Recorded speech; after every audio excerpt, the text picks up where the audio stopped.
In the 1940s, Germany invaded Greece. It killed 60,000 Jews, and 600,000 people died of starvation in a country of maybe less than 10 million. There are people still alive who lived through that, who were told that their pensions were no longer going to be paid because Germany had insisted on it. They joined Europe, they were an equal member of this club called Europe, and prosperity came.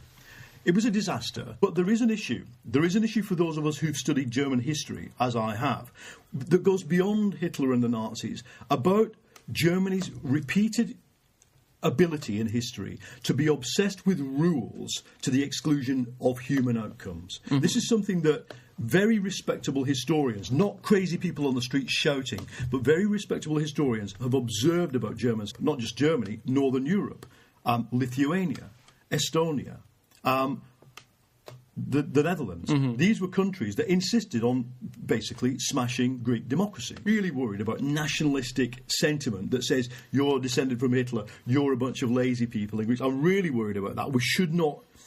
You're descended from Hitler, you're a bunch of lazy people. Well, let's see. The ancient Greeks saw the ancient Egyptians for themselves. They were in Egypt during the Persian invasion, and of course, then when they ruled Egypt for a little while. Let's see what some of them had to say. Next slide. No, Ethiopian literally means of the burnt face. We're told modern science discovered that Africans were the first people on the planet. But here is an ancient Greek historian saying that Africans were already saying we were the first people on the planet. In 30 BC, the Colchians are an Egyptian race. Yeah? The Colchians, by the way, are a group of people in southern Russia at the time. Whole host, and very unconfused about the ancient Egyptians' ethnicity.